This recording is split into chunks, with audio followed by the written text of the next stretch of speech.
On today's episode, we are chatting with Ashley Beatty, who is an expert in matrescence. If you don't know what that is, it's all about how you change coming into motherhood and how being a mother shapes everything that goes on in your life. So, if you are a mom or are considering being a mom and are exploring how your identity has changed, how your life has shifted, today's episode will give you tons of insight into all of those changes that are happening for you and how you can move yourself forward through decision making through an informed lens. Take a listen.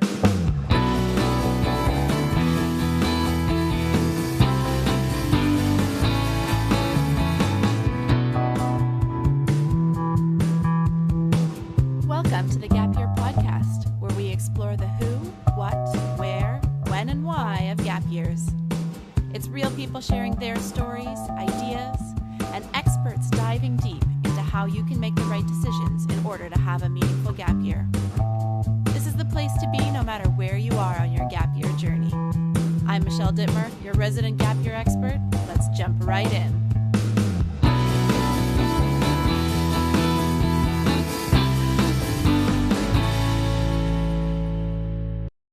Hey there, everybody, and welcome to the Gap Year Podcast. My name is Michelle Dittmer, and I am your host and Gap Year expert. We continue our adult gap year series here today with Ashley. Ashley is coming to us, and we're going to be talking about all things motherhood today because she really is the expert in this field and who you want to be talking to when you are looking at how motherhood plays into your entire story, your entire being. Because we know it changes us, but how many ways does it change us, and how can we live in alignment with that role as a mother? So, Ashley, thank you so much for joining us on the podcast today. Oh, thanks, Michelle. Thanks for that introduction. I'm so excited to be here. Amazing. Well, I kind of alluded to the fact that you're an expert in this space, but why don't you share with the listeners a little bit more about what you do and who you are so that they know why they should be listening to you today? Yeah, great question. And what makes me an expert? Um, I'm trained in matrescence, so I'm a matrescence educator, and not a lot of people know what that word means. It sounds a bit like gobbledygook, but actually, it's a word that means the transition to and through motherhood. So, kind of like adolescence and all the different ways that we change through adolescence, matrescence occurs again when a person becomes a mother. And not just a singular transition that happens overnight, it actually is an iterative, cyclical changes that happen through each stage of the child's development. I could go on and on. Anyway, so I'm a matrescence educator. I also bring to this conversation my coaching hat. So I call myself a motherhood and self-development coach. So I work with women through these transitions as they affect the different areas of their life. I think it's also important to share that I'm a mom myself. I've got two kiddos that are 12 and a half. So we're like pretty close to the teen years, and 7. And I'm an educator. So I've been working for about 20 years, gulp, in the education system. So I am, bringing to this conversation an understanding of what a gap year means from an education standpoint, as well as my lived experience as a mom.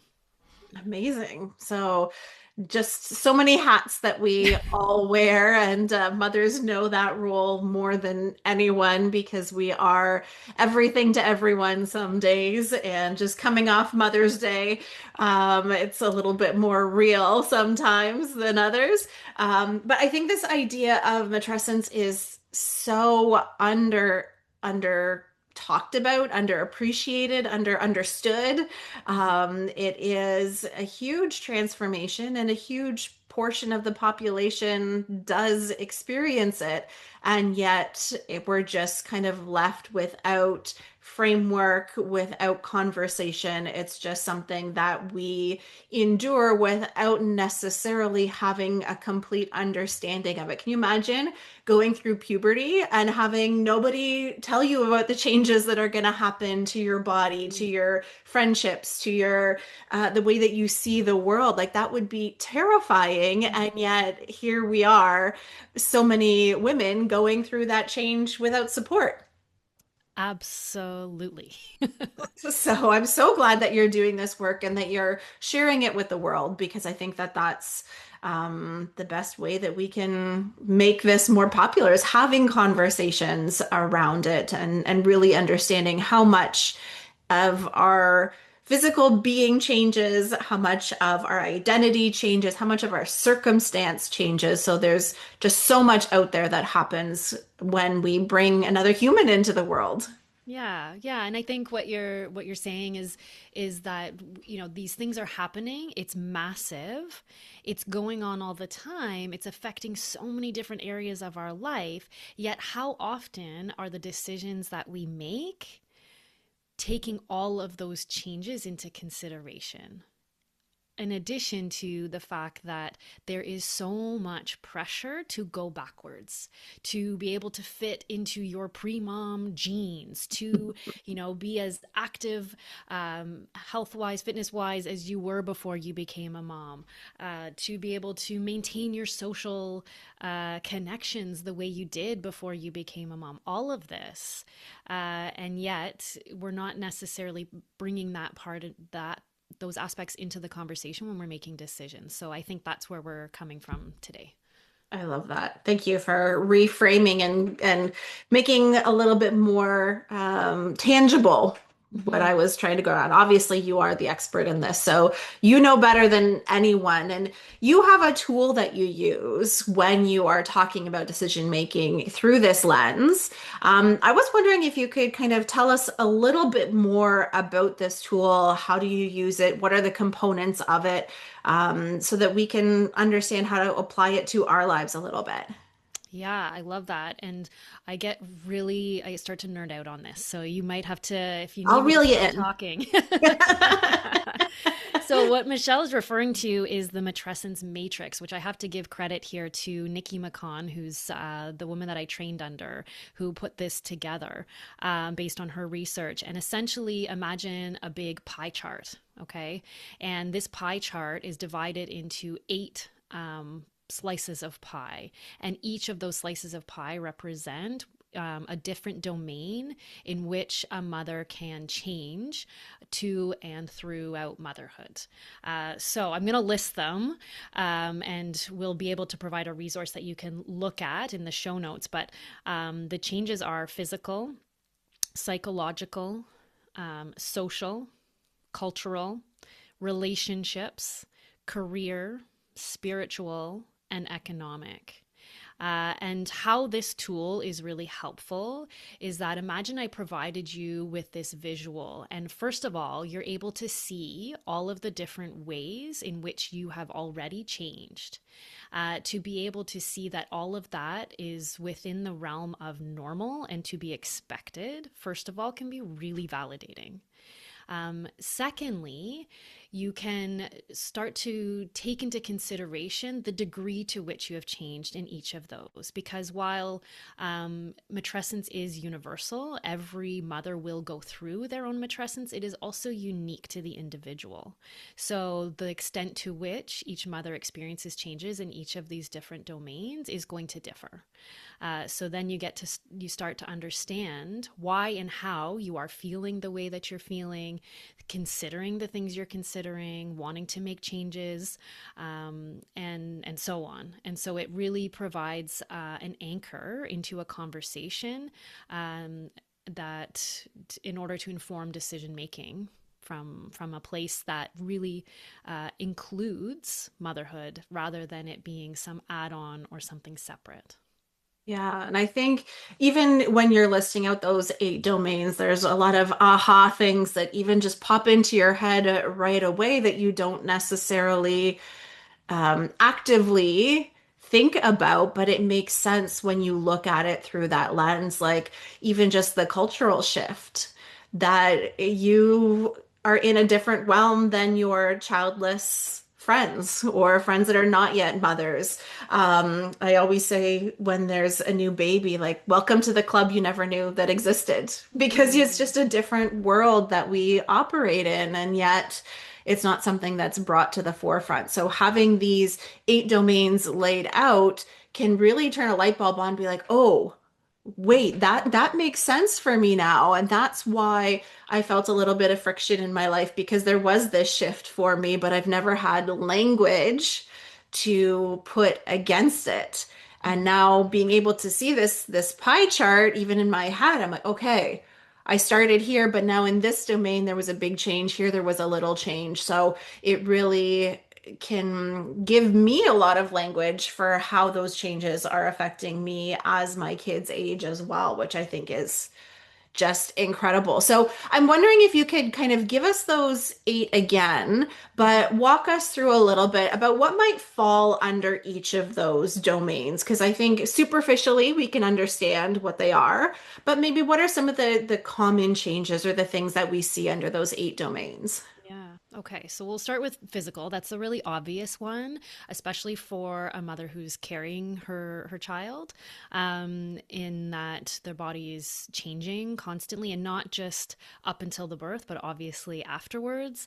There's often a really long recovery period, and particularly depending on the birth and things like that.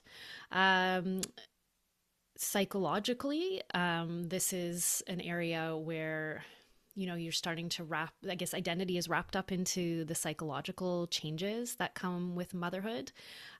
Personally, identity was something that I struggled with, and trying to wrap my head around the fact that I'm so and so's mom, like that just felt really foreign and uncomfortable for me in the very beginning. Socially, so this is where you're starting to understand the role of mom and what that means socially in the circles where you are existing. Is that a term that's celebrated? Is that a term that's honored, and revered, or is that something that's just okay, it's there, and everything in between? And that ties in closely, I think, culturally, in terms of the ways that motherhood is viewed. Um, Relationships, certainly relationship, if there's a partner involved, that relationship will have significant changes because priorities have shifted perhaps, and that can bring out new joys and a deeper sense of love and commitment, but it can also bring about friction. Career is certainly an obvious one where a lot of mothers are, with those shifting priorities, considering a career that aligns perhaps more with their, childcare needs. Spiritually, this is an interesting one where I think some women are considering perhaps their legacy a little bit more, curious about the spiritual needs in their family. Perhaps if religion is a part of that, is that something they want to continue, or is it something they want to add in? All kinds of considerations there. And then economic. We're very fortunate here in Canada to have up to 18 months of maternity leave that is government supported. That can have an economic impact, however, on a family. And then tied in closely with career too is the interruptions to career. If you are the one that is taking time away from work in order to care for a child, that can also have an economic impact, and perhaps career progression. It can have an impact on that as well. So that's like the Coles Notes version. Obviously, again, it's so unique to each individual and can be really complex and layered in the ways that women are affected. So, when you're working with women in your coaching practice, how do you use this tool, or how could the listeners take this tool and put it into practice in some way? Do you rate yourself? Do you make a list of what falls under each category? Do you identify the ones that make you feel a little prickly? How would you go about starting to use this as a tool as you're navigating your own personal experience? Yeah, I think the first step is acknowledging, right? Because we need to understand the ways in which we are changing.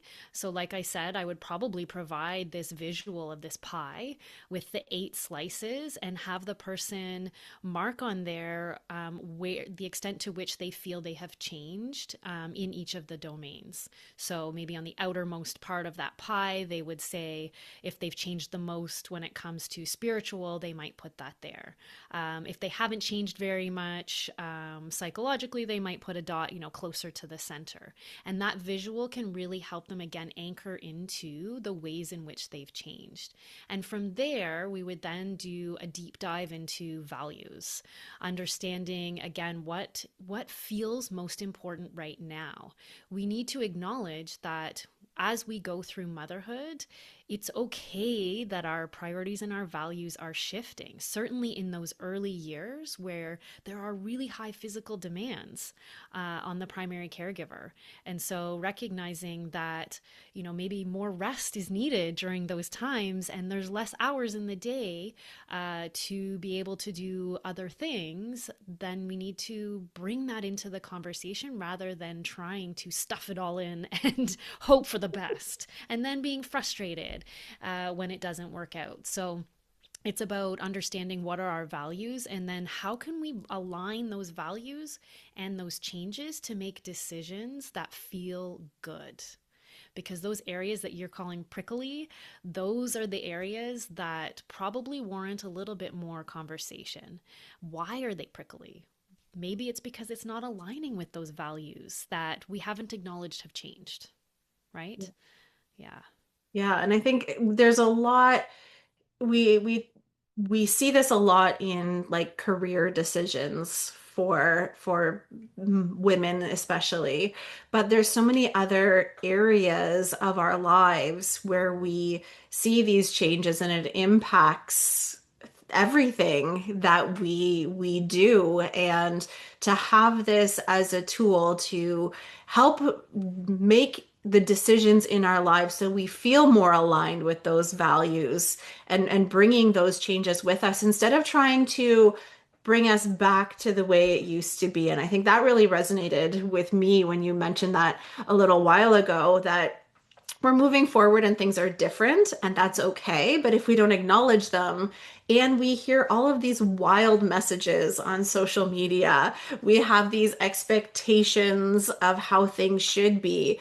But when we actually look at those changes and carry them with us, we can actually shape a more enjoyable present and future when we're using this as a lens for moving forward.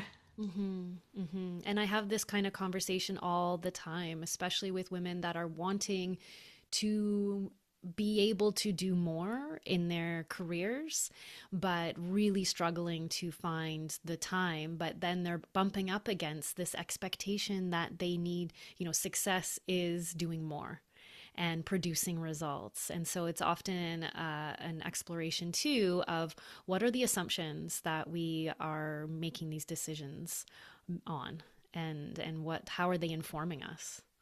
Yeah.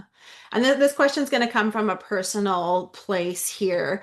When we're looking at um, fulfillment, because I think we're all looking for a sense of fulfillment, and often we have been conditioned to hang our hat on the career Mm-hmm.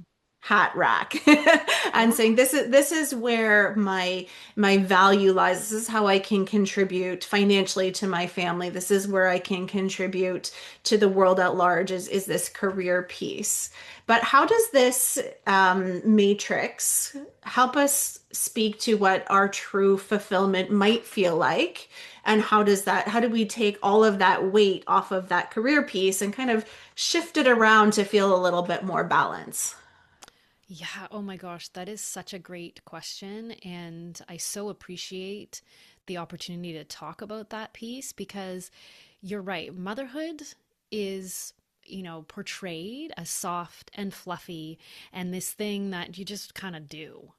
But what I think that this tool provides and an understanding of matrescence is that it's real and it is something that you go through, and that is worthy of taking up space, especially in your decision making.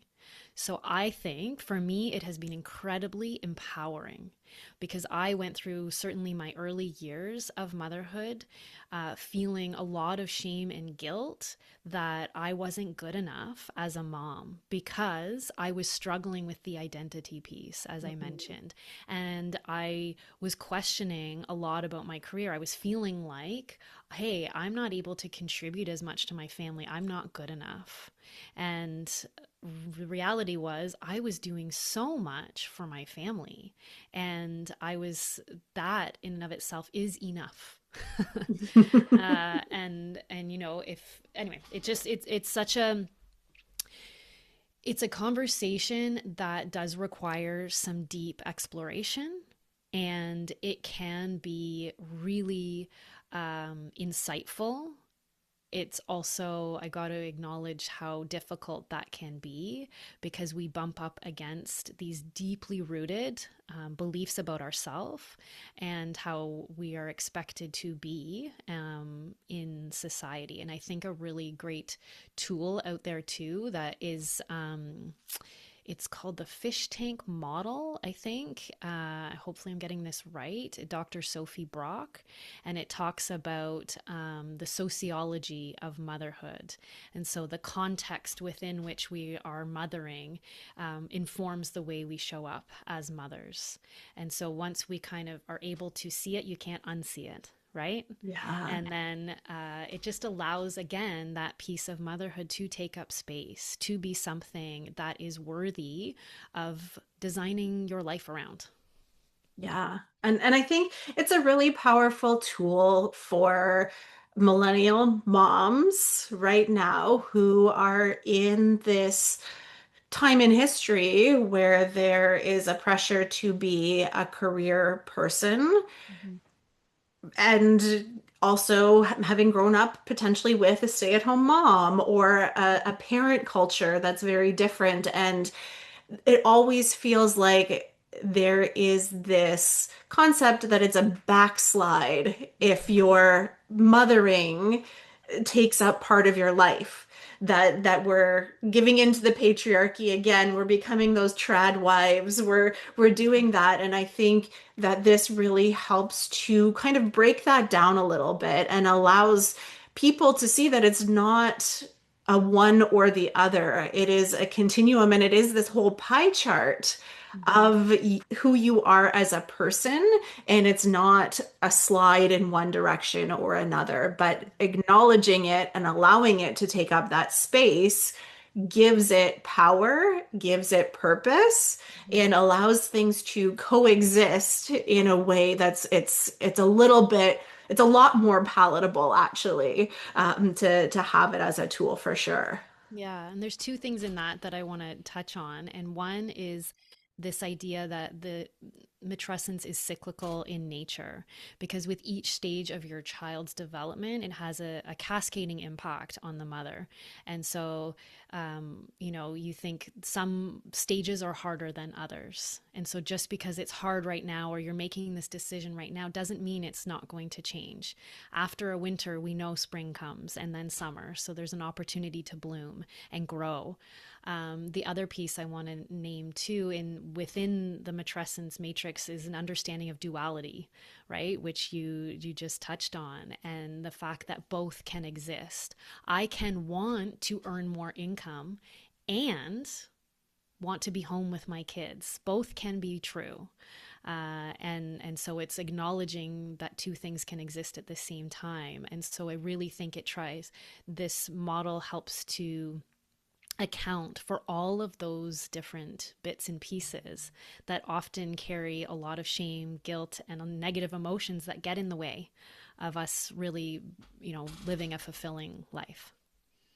And I like it also as an antidote to all of that messaging out there that you can have it all. Just have a side hustle and you can still be the mom that does all the things and be $1 million business Mm, out there, and you just have to work a little harder and push a little more and do it during nap time and all of those messages of infinite possibility. And while there is lots of possibility out there, there's still only 24 hours in the day. mm-hmm, But allowing us with this matrix to prioritize what are the pieces mm-hmm, that for me in this chapter of my life, in this cyclical piece of matrescence, what's relevant for me right now and where am I going to be putting my energy? And so we're not necessarily falling prey to the you can have it all, you can do it all because we have this lens to look through.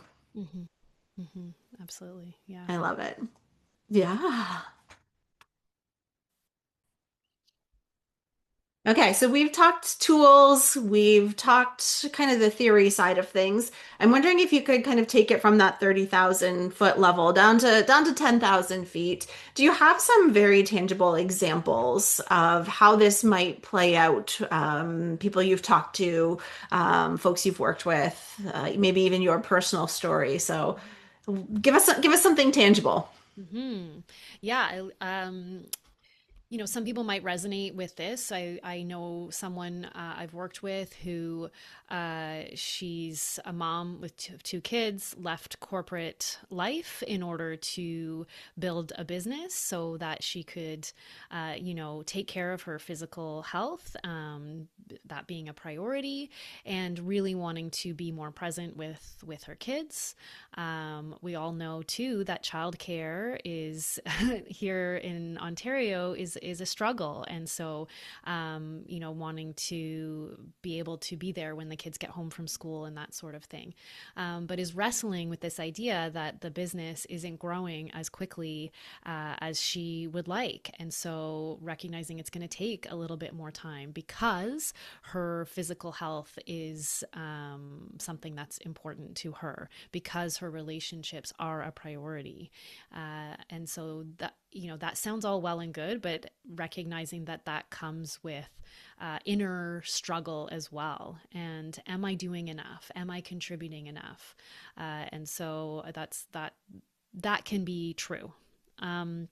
And then I can think of someone else who is, similarly wanting to take that side hustle and make it bigger so that they can have that time at home, maybe a bit more flexibility in the work schedule, but also valuing the economic stability that comes with a salaried job. And so having to say, you know what, this business might just have to take a bit of a back seat for now. Got kids and activities that cost a lot of money, house repairs that, we need that economic stability.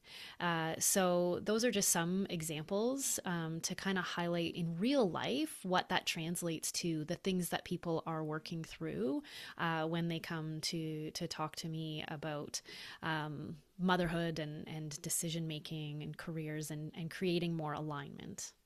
Yeah, and I think that's such a like a warm hug because often we get these business coaches who are going to take us to the nth level with our businesses, which is all well and good, but that's only a fraction of who we are and where our time and energy and money can be spent. So to have somebody that can understand all parts of us and the weight that comes with being a mom, I think is just such a beautiful way to approach the decisions we make in life, the big and the small, through this area of understanding of the how much this takes up of our identity and how we move ourselves through the world. So I'm so grateful you shared some of your knowledge with us today. And if folks want to get in touch with you or work with you, where can they find you? Yeah, great question. I've got a website, so ashleybeatty.ca. I'm most active on LinkedIn, so you're welcome to connect with me there. And my Instagram handle, although I'm not always very active there, is Ashley B Coach, one word. But I'm always happy to talk anything motherhood, matrescence, all of the things. So I would welcome any conversation. Amazing. And we will link all of those as well as some resources on the Matrix in the show notes. So you can definitely click through there. So, Ashley, thanks so much for joining us on the podcast today. And to all of our listeners, keep on adventuring.